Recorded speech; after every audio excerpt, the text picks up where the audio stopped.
According to the theory of evolution, the origin and development of the universe and all its systems can be explained solely on the basis of time, chance, and continuing processes. All living things have arisen from a single-celled organism. A second and opposing worldview is the concept of creation. According to the theory of creation, everything in the universe has come into being through the design, purpose, and deliberate acts of a supernatural creator. That means this creator created the universe, the earth, and all life on earth, including all types of plants and animals, as well as humans. On today's edition of Origins, a fascinating discussion of the human hair.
Hello, my friends, and welcome to Origins. My name's Don Chapman, and it's my privilege to be your host. Origins is a forum where we take the evidence of science and we use it to validate the truth of creation. We have with us today a great guest, one with incredible experience and knowledge. Dr. Menton, I just want to reaffirm what a tremendous privilege it is to have you here as our guest. Thank you, Don. It's a pleasure to be here. I've heard the terms used, hard science and soft science, and hard science is verifiable facts. That's real science. Yeah, I think the word of choice here would be empirical science. Okay. The three requirements of empirical science is that whatever you're studying, the object or phenomena, be observable. You can't see electrons, but you can see the effects of electrons. Right. They can be measured as voltage or maybe. Repeatability is important. If something is not repeatable, that doesn't mean it didn't happen. After all, history is not repeatable, is it? Right. Never be another Second World War, thank the Lord.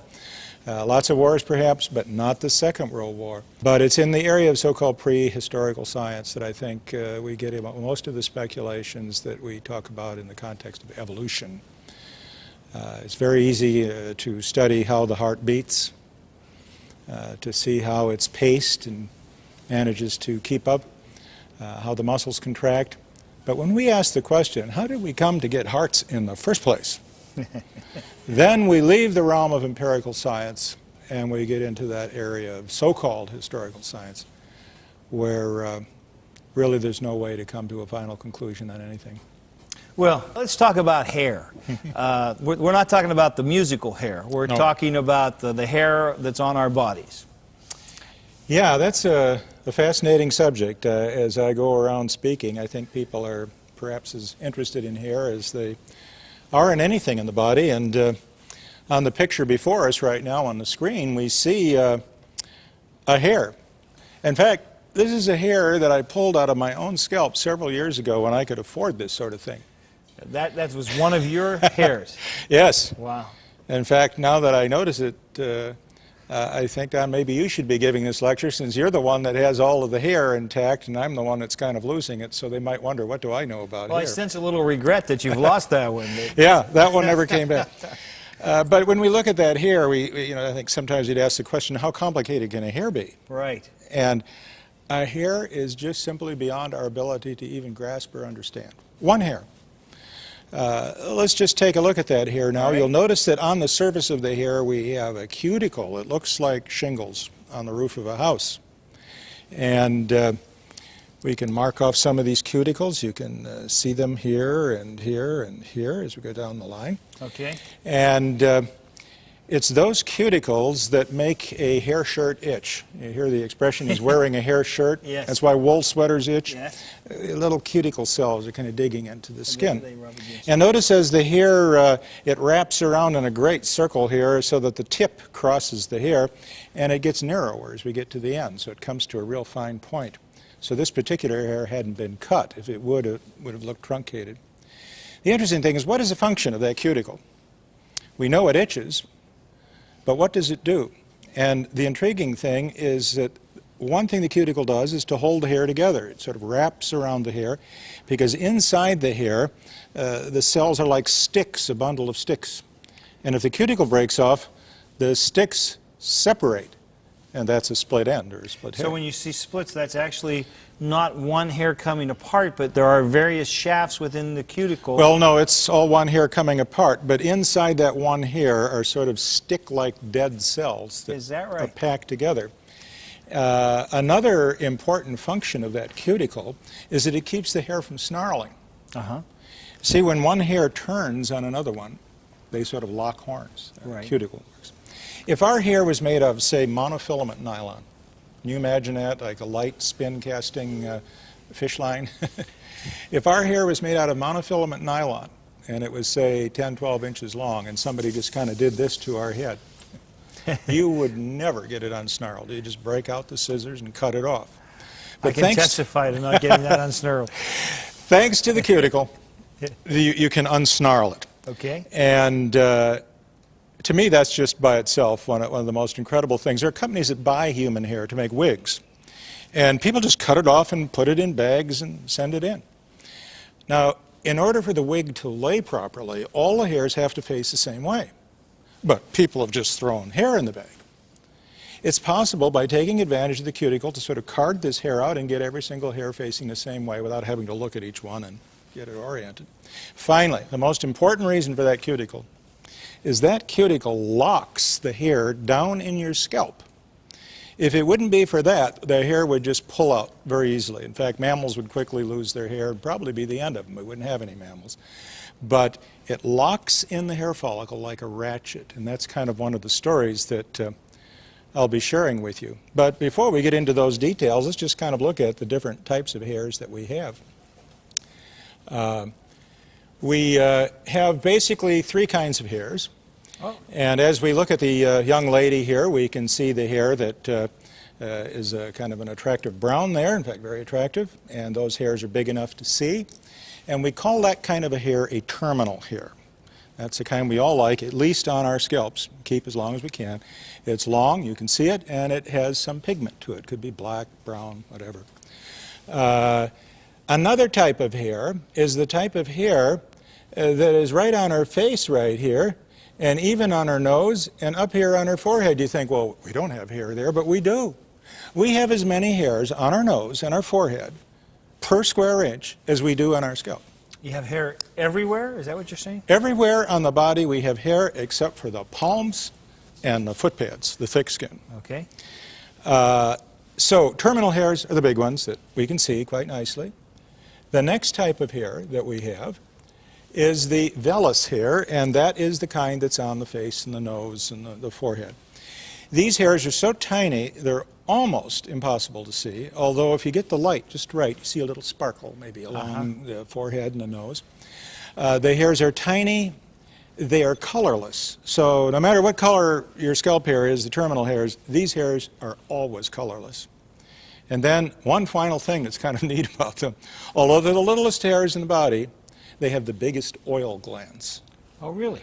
So if you notice skin that appears not to be haired, that's where we know now there are vellus hairs, also is the oily skin on the body, on the nose, on the forehead.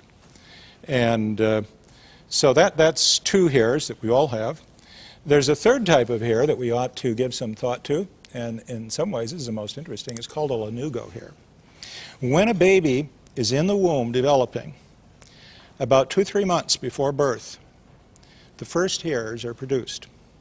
These hairs will not be produced unless nerves have grown out from the spinal cord that come into the skin, and there must be an association of a particular nerve with a particular hair. And when they're together, it produces this vellus hair. You can think of it as kind of the place marker. the first hair to be made and formed in association with the nerve, because hairs are sort of like little levers, and when we move them, we can feel because of the nerves attached. If you So think, every hair has a nerve? every single hair, even the little vellus hairs. Yeah. And of course, mammals that are covered with hair, like a bear or a dog, they're basically feeling through these hairs. So if they didn't have nerves hooked up to them, it'd be like wearing a fur coat. They wouldn't feel anything. Even the little vellus hairs of our face, and when the wind blows by and catches these hairs, yes, you feel a freshness of the wind blowing by. Now, do we absolutely have to have such hairs? No, but isn't it nice to feel the freshness? The Lord thinks of such little things. Isn't that beautiful? Let's look at a lanugo hair. I just happen to have a wonderful grandson who was born premature. And there's a picture of him right there. He was about 2 months premature. Little fellow, I could almost get my ring on his wrist. And you can see these wonderful lanugo hairs, which are those first place marker hairs. Of course, you can imagine evolutionists have fun with this one. They say, well, there you go. You see, that's the ape stage. You get the hair all over the body. But as they say, biologically, we know what they are. They are the first established place marker hair that forms an association with a nerve. With no nerves, no hair, no nerves to this area. Well, now let's get into the detail of just what makes a hair.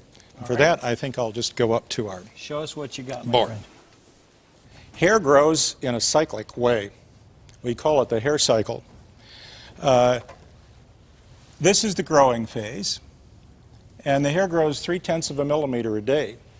Thickness of a dime is a millimeter. Think of 3/10 the thickness of a dime. Every day your hair grows that much. And it just keeps growing that rate. If you pull on it, it doesn't grow any faster. We don't know of anything that makes it go faster or slower. Does everybody's hair grow about the same rate? About the same rate, 3/10 of a millimeter a day. Okay. And it grows and it grows and it grows for some period of time, depending on which hair in the body. And then it goes into a so-called resting phase. What happens there is it quits producing new hair. All the hair is made down here in the bottom. These cells die, and then it slides right out, sort of like toothpaste coming out of a tube, except the toothpaste gets hard. And when it goes into the resting stage, it sort of quits making this hair, and the hair follicle shortens up. And then little anchoring guy wires are produced that go out into the follicle that anchor this resting hair in, so that it's really harder to pull out than one of these growing hairs. Huh. And finally, after going through the so-called resting stage for about a month or so, or a few weeks, a new hair is produced. Now this is important. We do not start adding more hair onto the old one. The old one is kicked out of the nest, and the new one down here is growing in behind it. Have you noticed, when you wash your hair in the sink, you sometimes see hairs in the sink? I have good news and bad news for anyone that sees hairs in the sink. The good news is that hair in the sink is one of these hairs that's fallen out because a new one is growing in behind it. Isn't that pretty good? That is true. You cannot get the hair in the sink unless a new one has pushed it out. Okay. You figure, what could be the bad news here? The bad news is that the new one growing in behind, and just from one cycle to the next, could be a vellus hair. And so that's what male pattern baldness is all about. At some point in life, a nice terminal hair falls out, we've been pretty proud of, and in its place a little vellus hair grows in. And so you never lose a hair in your whole lifetime. In fact, when you're born, you have all the hairs you're ever going to have. The same number. That's right. They just kind of move apart a little bit further as you get older and the skin surface gets bigger. And whether you pull a hair out or it falls out, if you pull it out, a new one just starts growing right away. And so you never lose any hairs unless you're to have a deep abrasion that went way under all of these hairs. And this cycle just keeps going over and over again. Now, how long a hair gets depends on how long this growth period is up here. Here is a cell that, or a hair that's growing down in the skin. The cells quickly die, and if this grows for, say, 10 years, 10 or 11 years, you have 2 feet or more of hair.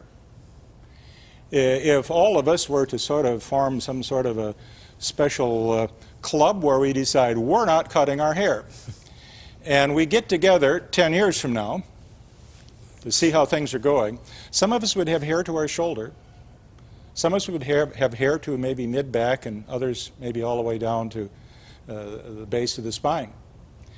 And that would simply reflect how long the hair growth cycle is.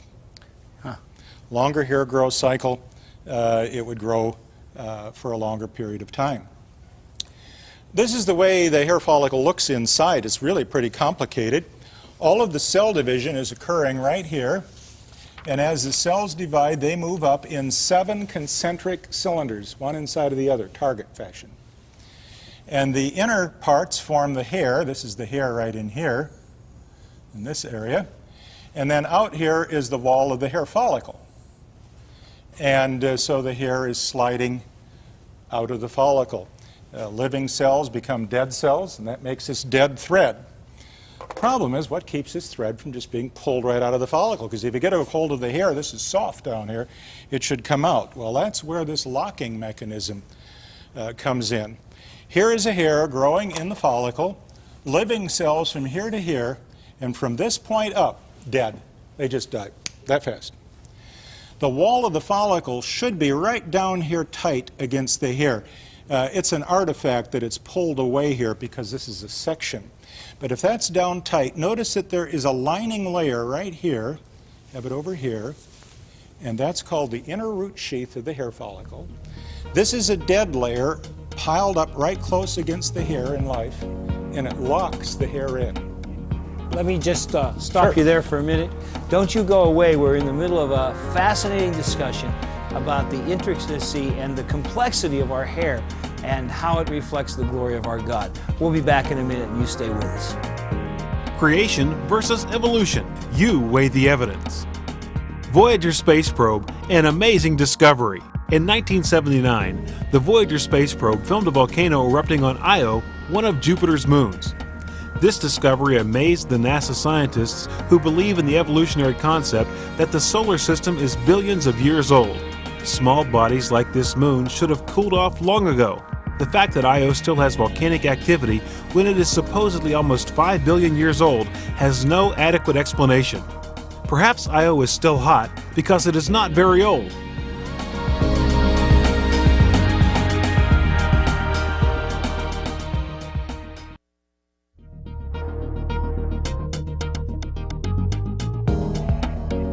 Today's guest on Origins, anatomist Dr. David Menton, is a speaker for Answers in Genesis. Audiences enjoy his well-illustrated presentations on a variety of fascinating topics. Many of these lectures are available on DVD. If you're interested in the subject of creation, you'll definitely want these for your own. Orders are being taken at 800-778-3390. You can also write to Answers in Genesis, P.O. Box 510, Hebron, Kentucky, 41048, or visit the website at www.answersingenesis.org. We're back, and I'm here with Dr. David Menton, and we're talking about hair. And Dr. Menton was just explaining to us what holds our hairs inside our head. So take it from there and do that for us, my friend. Okay, let's blow it up with the microscope here. And here it is at higher power. We can see that very point where the cells are suddenly dying. See, this cell's alive as a nucleus. Up here, the cells are all dead. On the very surface, there's this cuticle, and you can barely make it out, except we have this kind of shingle-like pattern going all up on both sides. And that interlocks with a shingle-like pattern that is on the cuticle that lines the hair follicle. So these two are going to interlock together to bind the hair in the follicle. Let's just see how that looks. We'll take an area like that and magnify it. Turn it over. So you can see. The tip of the hair is to our right, maybe a quarter of a mile or so at this magnification. On the surface of the hair, you can see it right here. The cuticle, the free edges are facing to the right. But lining the hair follicle is this dead layer. The thickness is from here to here. And if you look very carefully, there is a cuticle lining the hair follicle that is running the opposite direction of the hair. Isn't that amazing? The two interlock like a ratchet. Right. So let's just see how this all plays out. In the drawing on the left, we get kind of a cartoon way of looking at how this works. Here is the hair with the cuticle cells in the surface. They overlap like shingles, about 5, 6 of them overlapping deep. The free edges are pointing up, but lining the follicle right in here is the cuticle of the follicle, and their free edges are pointing down. The two interlock, and here we can actually see it in a hair follicle. What I did here was to pull a hair follicle out of the scalp. When you do this, when it's growing and it's locked in, it pulls 2/3 of the hair follicle with it. When you pull the hair out, you can kind of feel there's a knob on the end. That's 2/3 of your hair follicle. Okay. It comes along because it was locked in there. It had to come with it. Okay. Now, don't worry about it. It'll rebuild a new follicle for you and start making a new hair right away. But let's just look at this at higher power. After pulling the follicle out, I dried the hair follicle. Then I took a broken piece of razor blade and gave it a kind of a karate chop. The follicle broke open, and now we can look down inside the follicle and at the hair exposed that used to be inside the follicle. We can see the cuticle cells here on the hair, but notice we have cuticle cells lining the follicle as well. Right. And that's what locks the hair in the follicle. Let's see this at higher magnification yet. What we're looking at here is a hugely magnified hair. The tip is in the direction of the arrow. We have just the innermost layer of the root sheath, the dead layer, the cuticle of the root sheath that's still attached. And you can see how closely the two fit there. Look at those little hooks holding it together. Yeah, there's a little step right here, see? Right. Another one here, down the line. Give you an idea of the magnification here. This is a red blood cell right in there in the circle. Wow. So this is really pumped up there. Now, if we get a hold of the edge of the cuticle and we pull it away of the inner root sheath, this is what you see. And every little groove and bump on the cuticle of the hair is mirrored by the lining of the follicle. Now, if you're thinking about this, we have a problem on our hands. We've solved one problem, that is to keep the hair from being pulled out so easily, without which mammals probably wouldn't have survived. But how does it grow? It's supposed to come out of the follicle 0.3 of a millimeter a day, just growing, growing, growing, but it's locked in. In fact, we know if we just pull it, we pull the follicle out with the hair, 2/3 of it anyway. Oh, that's a fascinating story. Let's just look at what happens here. What you see in red is that interlocking cuticle. Between the red and the black, that's the cuticle of the inner root sheath locking to the cuticle of the hair. So if we pull in the hair, it doesn't want to come out, it's locked in. The only way the hair can grow, and this is just so amazing, is that the inner root sheath actually needs to slide up with the hair. So as the hair grows out of the follicle, the red tube that's around it there has to move up with it. So the slippage is not between the hair and the follicle, but between the dead layer of the lining of the follicle and the living part of the follicle out in here. And you think, well, how does that move? There are little buttons that can button and unbutton very quickly. And thousands and thousands and thousands of these little buttons, buttoning, unbuttoning, allow this locking layer to migrate under control up with the hair. Now, if you're thinking, we get up to the surface here, does the hair emerge with like a mailing tube around it then? No, because right here are special enzymes that are produced that destroy the lock so that the hair can emerge without the lock around it.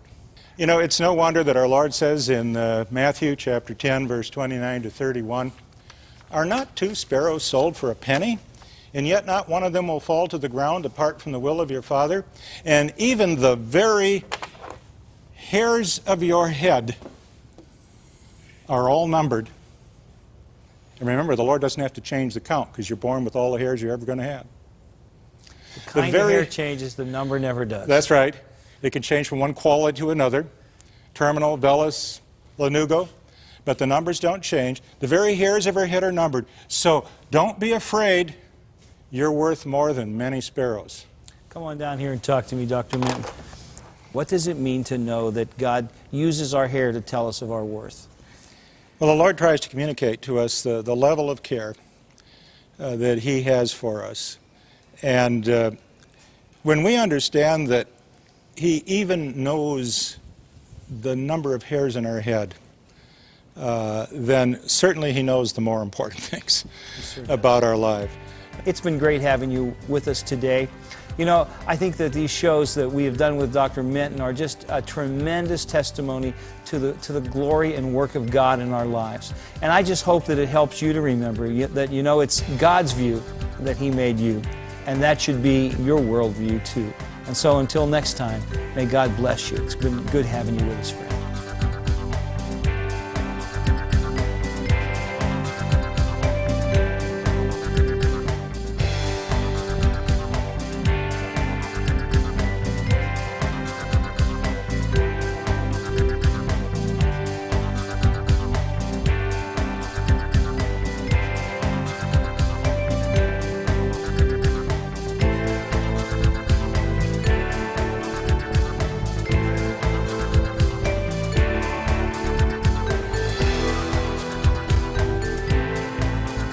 Thank you for watching this edition of Origins. If you'd like a copy of the PowerPoint information presented today, you can download a PDF file of program number 711 from our website at www.originstv.org. Or for a DVD of this series, send a $12 donation to cover shipping and handling and write to Origins, program number 711, Cornerstone Television, Wall, Pennsylvania 15148.